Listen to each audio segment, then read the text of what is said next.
Hey everyone, Julian here, and today I'm gonna be talking about how to overcome beat block and finish more beats faster. I'm just gonna be covering like mainly two sort of techniques that I like to use when I'm stuck or when I feel like I can't come up with anything, and hopefully I can help you out. So the first thing I want to talk about is like when you have a beat, like you have an idea for a beat, or maybe you have like in this case I have a 4-bar loop.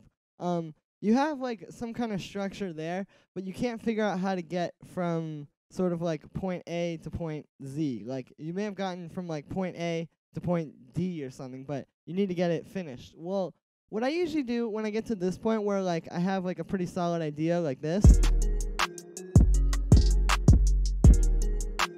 we pretty much have the whole thing down, but there's no structure to the beat, so it's not really finished.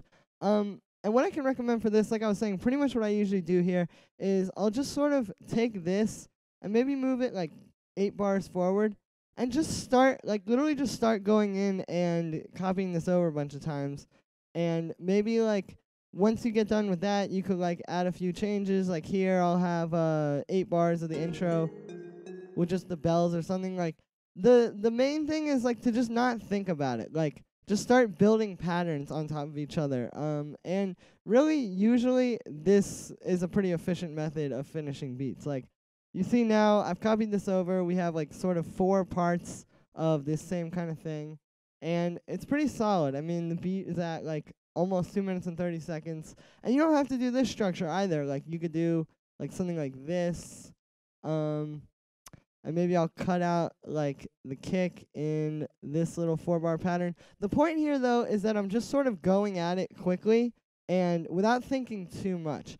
I think a lot of people get kind of stuck in their heads, like thinking about these things like way too much, and what ends up happening is you just don't really finish anything and you're just sort of stuck in that kind of mode of being in your head. But if you just go at it quickly and like this, like I was saying, like not thinking about it as much as just doing it, you can usually come up with this kind of stuff pretty quickly. And like, there we go. Now this beat has a structure. It's about 2 minutes there, and maybe I'll make it a little bit longer and do another one of those. Okay, so now we have a nice little 3-minute beat. Like, it's done, finished. You can export this. So yeah, that's kind of the first thing. Next thing I want to talk about is like when you're stuck trying to come up with ideas for beats. And what I want to talk about with that is don't be afraid to use loops. I'm going to grab a loop here. Let's get something out of, I know a kid that has a good one. So yeah, I'm just going to grab like an audio loop. And like I said, don't be afraid to use loops. Let's grab this one. Now as you can see, like I said, this is just like a loop. It's not really anything unique about it or special, which is why a lot of people don't really like to use loops because they feel like, you should come up with your own parts. But you can get very creative with loops and make your own things with them as well. And there's a few different ways to do that, The first will be like I could literally just pitch this up or down and come up with something new out of that. Like let's say it's in G minor now. Let's put it down to like D sharp. So F sharp, F, E, D sharp. And you can still sort of tell that it's that loop, but you can definitely, obviously it's a little bit different now.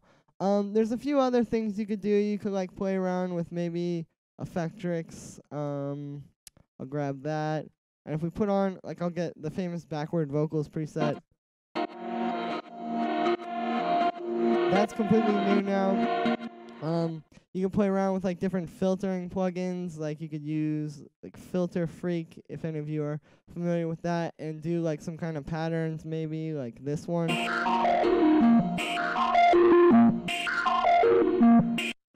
There's a lot of different things you could do. You could even just go into the audio file. This is something I like to do a lot. Is I'll split it up into these like quarter note pieces. And luckily with Ableton, it's very fast to do this. I'll just do that much. And then what I do is I'll just go through and reverse each one of those. So what happens is, it's going to take a second. What happens is you're just going to get like it's the same loop, obviously. And it's going to have the same sort of like chord progression and structure. But by reversing each part like this,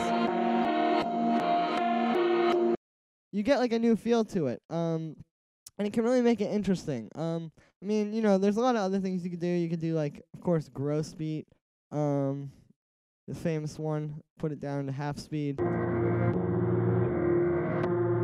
the point is just to go in and start doing it. Like, the main common thread between all of these ideas that I'm saying here is, like I said, is like just not thinking about it too much. I think making beats is a very like, I don't want to say it's like a very visceral process. I want to say it's like it's just something that's very like much about just doing it and thinking as little as possible. Obviously, you have to think, like you have to know what you're doing and stuff, but once you get to a certain point, it's really about thinking as little as possible and just doing. And I think you can really, capitalize on your ability to make beats, I guess, that way.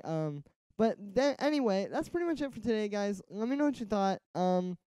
Yeah, make sure to like this video, subscribe, share the video if it really helped you out. And I'll see you guys again tomorrow for another tutorial.